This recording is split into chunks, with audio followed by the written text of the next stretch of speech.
episode of Make a Thing. This is part 2 of my talk with Sean Rourke, who is a great friend of mine and wanted to come in and talk about, the process of doing what we're doing here and what I think about directing and all sorts of other stuff. This is a long interview that's been broken up into a number of different parts. If you haven't seen part 1, that's in Make a Thing episode 8, I think. So go back and watch that first.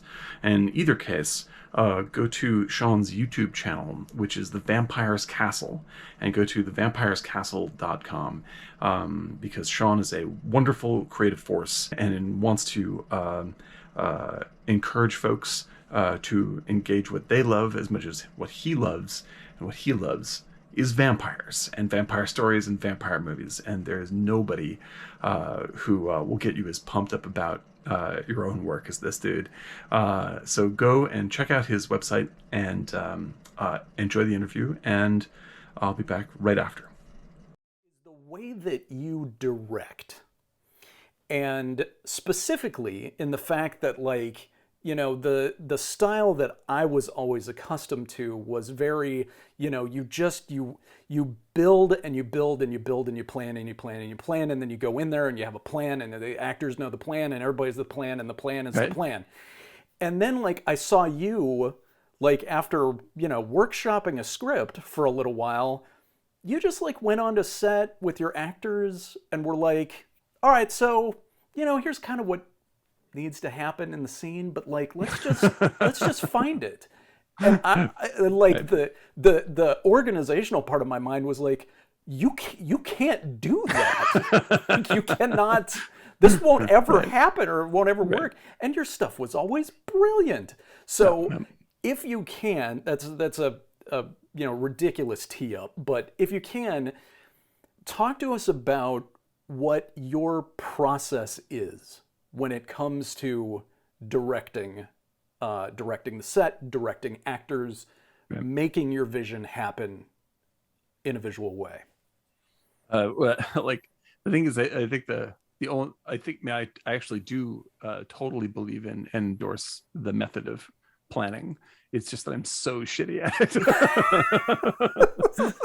I'm sorry. I don't want anybody to think that Dan doesn't actually plan out his shoots. He doesn't just walk on and luck into it. But the absolute comfortableness you have of, like, no. I got together a great group of people and we're gonna find it. Yeah, well, I mean, that's how you answered it right there. Is I got together a great group of people. That's there's like, I think I feel relatively confident that almost everybody who's watching this knows, experienced firsthand what imposter syndrome feels like.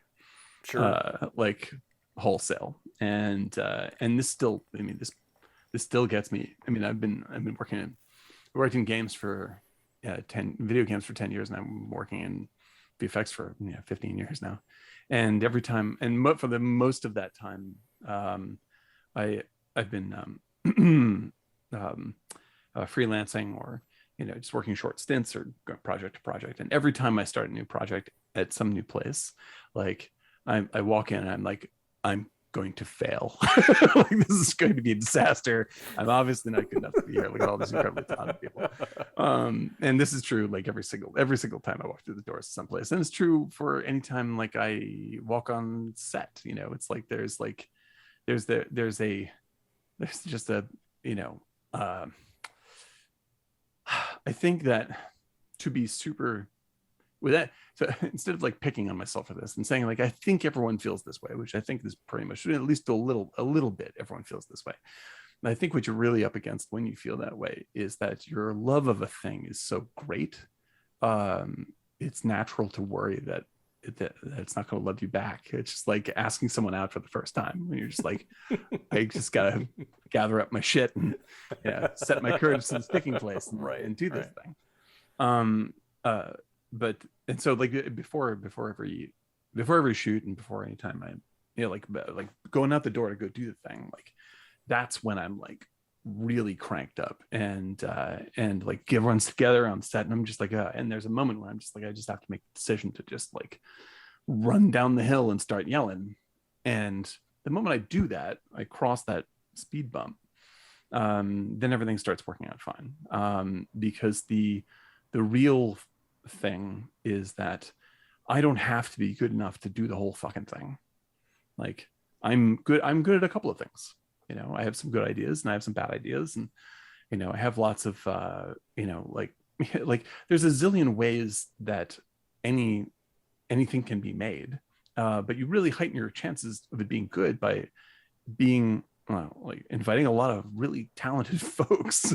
like they're there to solve the thing with you, and every one of them is better than you at something, and you can totally depend on that, like 100%. And the more you lean into that, like, because they're there to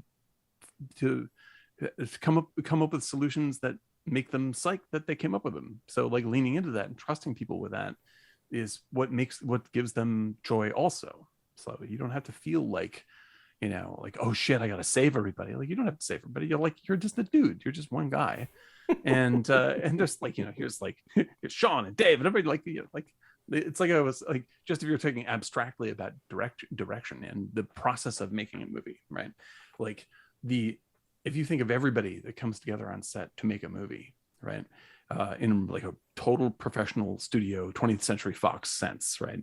Like if the caterers don't show up, you're fucked. If the grips don't show up, you're fucked. If the DP doesn't show up, fucked. AD definitely fucked.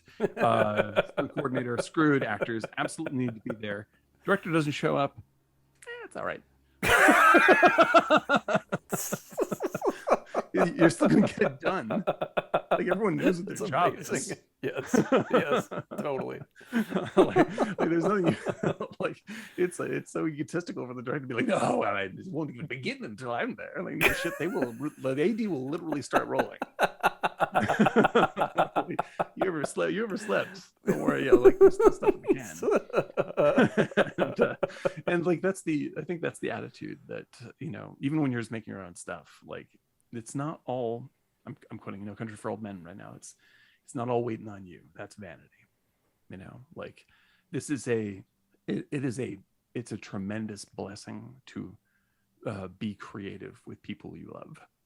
And that's true whether you're working with millions of dollars or whether you have literally no money and you bought a burner phone to film things on. Like, this is like, you're doing this because it's a blast, and you get to share this excitement with folks you've invited to come party with you doing it. And so like I guess the development of that attitude, because I think you're right. I did cultivate that attitude before I figured much of the rest of my life out.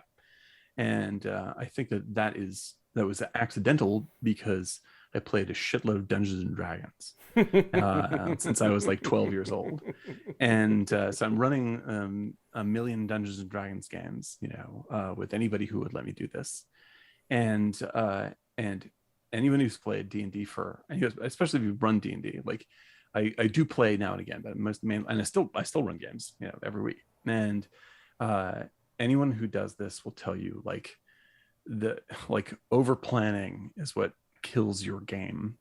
Like, you get some notions as to what you want to tee up for folks, but your main responsibility is to get them to talk about what they want to do, and then provide them with opportunities to do that. Like, that's about it. Like, it's like, you're making characters together, and you can say, oh, well, Dave is a barbarian, and he obviously has a revenge plot line in the back, all this kind of stuff. And then you just go, all right, here's the guy you wanted to kill.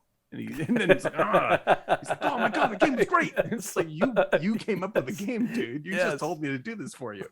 And then I said that's what, and so like, that's the, like, by giving people back the thing that they already love, like, they're going to be engaged, and they're going to be inspired, and they're going to come up with more great stuff. And so, like, even if you're coming to the set and you're like, whatever, you've written a script, it's your script, it's your story, and whatever. Like, when you get people involved at any level, say like actors or whatnot, like you're picking them because you're trusting them. Like you're not picking them because you're going to force them to do a thing a certain way.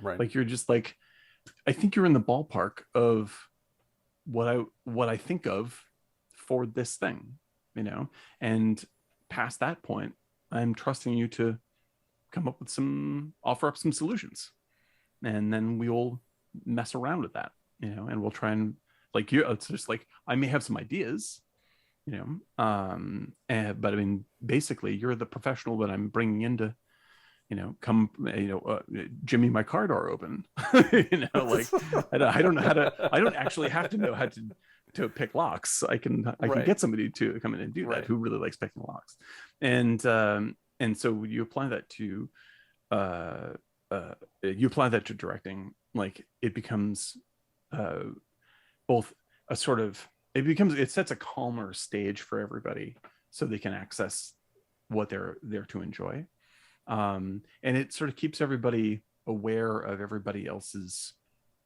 contributions, because like when especially with actors, like I like to act myself. I love acting, and so I definitely groove with actors, and I have like I really like everything about that zone. At the same time, I think that, you know, it's like I always say, like I would rather work with like people who have never acted before than actors I can afford, because actors that I can afford are really trying to be actors, which just means I have virtually no money at all, and they're just like, oh man, all I ever want to do is act, and they're in the self-conscious zone, where, you know, they're all up in their head about a thing, and so they have all these tools and rules and all the stuff that they're trying to do to crack open their self-consciousness, and I totally get it. But you work with someone who's super high end, which I've only done once or twice. Like that, none of that happens at all. They're just there and they're open for business. Like they're unself-conscious because that's their job, right? And when you're working with people who are taking acting classes or going through, like, you know, whatever, they're employing the Stanislavski method or the, you know, whatever it is, I think all these things are super valid, but they all boil down to one thing, which is like, what are ways in which I can become unself-conscious? You know, so like there's no one method that is the right one. You know, like, should I reach back into my past and think of sad things before I do the sad stuff, or should I just memorize it and see what happens, or should I whatever the tools are? Like they all boil down to the same thing, which is just like you want to be free of all the baloney. You know, Right. like you want to be Right. open, and that's it. And this is like this is why you have, like, for instance, like movie stars are people. It's like I just saw Dune 6 times, so the Yes. and, Yes. and it's amazing. And one of the things I loved in it the most is I love Jason Momoa as Duncan Idaho, and who is just incredibly charming, right? It's just like he shows up and he's like, let's have fun, and you're like, ah, let's do this. And you know, dude's complaining online saying like Jason Momoa is always the same, he just shows up and he's Jason Momoa, and I was like, why would I want him to be anyone else? God, I'm Denny Villeneuve. I'm just like, that's why I'm hiring the dude. He shows up and he's Meryl Streep. I'm fucked. Yeah, exactly. Jason Momoa is Winston Churchill. No. Hang on. You know, just be yourself. That's the root of all the good stuff. And then of course, like for truly great actors with like deep ranges, do that and then embellish on top of it in a way that sort of distracts you from the other way that they did before, but it's basically the same thing. And so you have like Philip Seymour Hoffman could do a wide range of, you know, character interpretations, but really at the core is that I like Philip Seymour Hoffman's work. Like I loved his work, and that means that like, when he showed up in front of the camera, I forgot there was a camera, right? And like that is the job. That's my job as a director for everybody. Is like forget all this baloney, forget the camera, and forget all the nonsense. Like just be present in yourself and figure out what is the most exciting thing to be doing right now, whether that is exciting sad or exciting funny or exciting whatever it is. And if it's not the right thing, then we try another thing, because like when you get the right thing, like if you come in and you say like, this is the only way, then you're not just limiting that choice, you're cutting off all of the inspirations that may come off of that, Right. like, because if you allow something in that is unexpected, like it'll start a whole chain of thought for the actor, for you, for the other actors, like, and you don't want to get in the way of that stuff. And so so in terms of like planning and whatnot, like I think it's I mean, like I work with, like I, like I think it's in order to bring together a shoot, obviously, like I start involving people early on who are better planners than me, number one, and making sure that like, like I work with like Ann Waters comes in and makes sure that everything is actually there to do something. It's like, oh, we are in a place where we can film and it's not illegal, and like everything is happening. Right. And I do a lot, I do a lot of storyboarding. I storyboard through like virtually everything I do. And I'll show up with all this stuff, and I'll use that as my fallback position. Like as long as we get these things, then we're safe. In fact, like by knowing that these are the things I need, then I have an enormous amount of room, and I don't have to worry about not having enough time. I already got the 5 things I needed, and now we have an extra 15 minutes. And that's where you get loads and loads of room, and everyone gets a lot less stressed out, and it's a lot more fun. So like all that, it's like all that comes down to, and all these things come down to the same point, which is just like, you're not in a race to somewhere else. Like you are here, right in the moment, and that's what you're supposed to pay attention to. And like, because you will shoot all the way through all this stuff and you'll think it's amazing, and then you'll get it all onto your machine, and like I said as we were starting, you go like, I never got the shot of the dude getting shot in the face. Right. And now you have to reconstruct everything. You're like, oh no, like, we don't have that location again, and now I got to make something up. So like that is always going to be true, and you just got to go like, and you have to put yourself in an emotional position where you just go, oh, well, we'll figure it out. And as long as you say it like that's as worried as you're ever going to get about things, then it'll allow you to be properly creative in the moment, because you're just like, I may be a dumbass, but luckily I know lots of smart creative folks who will help me solve this. If it's actually a problem, it will get solved, because like the way that we're working on this stuff is we're not, I don't have, because I'm not Denis Villeneuve, and I don't have $200 million hanging over my head, like it, just enjoy that, freedom. Like nobody cares. Like nobody gives a shit, Dan. No one cares if this is finished.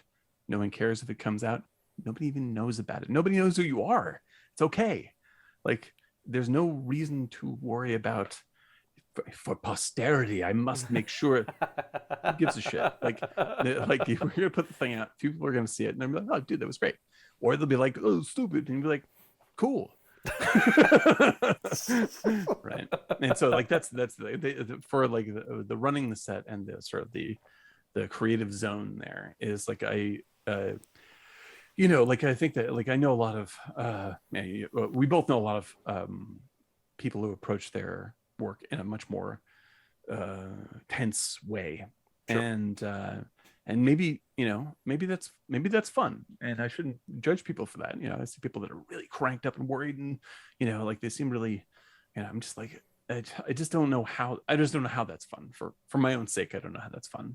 And seeing as though I was getting cranked up and nervous and worried, just pitching a thing to an executive 13 years ago, and it went nowhere. I wish I'd known it goes nowhere. It's just like, oh, this is just bullshit, dude. Don't worry about it. Just enjoy the ride. Who knows? It's like being a professional scratch ticket guy. I'm a movie maker. It's gonna make me famous. It's like Joe Kaczynski. I worked for him a couple of times anyway on Guy who did Oblivion, yeah, the Thron redo. Yeah, exactly. He's doing Top Gun 2. He's a super nice guy, a great visualist, and incredibly great to work for. And he referred to this as the water bottle tour. And it's like, and it stuck with me for years now. It's just like, oh, you're on the water bottle tour. And I was just like, oh yeah. Like the next time I was going in and pitching, I was like, oh, do you want some diet soda? You want a water? I was like, sure. Like, damn it, that's where I'm at. That's where I'm at. That's where I'm at. I've also I apologize for the name dropping, but I also got to work for Denis Villeneuve, and who's an incredibly gentlemanly person, and that's wonderful.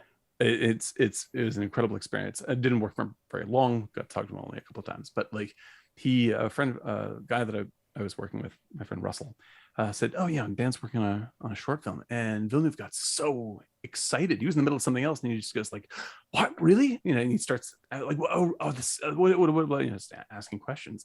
And I was like, I was just like, no, it's just the whatever, science fiction, blah blah blah. And he's just like, this, like, love this, because this is where you're at right now. That is as fun as it will ever get, ever. yeah That's like, on the one hand comforting, and on the other hand is like a cold water. It's true, man. Like, because I think that, like, he's obviously doing exactly what he wants to be doing, and he's still maintain, like, I believe anyway, like when I was seeing him work, like he was maintaining that sense of fun about what he was doing. But man, he's like, there's the people around him, that like the people around him that were there, that were mainly their big job was to try to keep people out of the scene who are going to stress him out more, like just trying to intervene all the time, like, don't fuck with Denis. And like, that's the, like, when you're working at that scale, the pressures are, I'm assuming, unbelievable. Oh, man. And something I'm never gonna know that. And so, like, to know, it's great to know that there is joy at that level, which is great. If you can stay centered, there is clearly for him great joy. And it's really nice to know it's the same joy. Like, it's the same joy that you can have right now making whatever. There's no difference. There's no difference at all. Like, one gets a slightly larger distribution window. But that's about it. There you go. There's part 2. I believe there's going to be 2 or 3 more parts. We'll see how it turns out. I want to thank Sean for coming in and asking me stuff. It's an awesome pleasure to talk to him. This week has been a little bit slow. We've, it's a holiday week, so a lot of running around doing that kind of stuff and jamming through some extra work. Talked to some actors, some actor friends about casting, which is coming together slowly, but coming together. Then Wes has put together Long Live the Queen as an actual podcast through actual podcast channels. We'll put up more information about that very shortly. I think that may be coming out on the 1st of December. I hope everyone has a really good holiday weekend, safe and filled with lots of food. And we'll see you next week.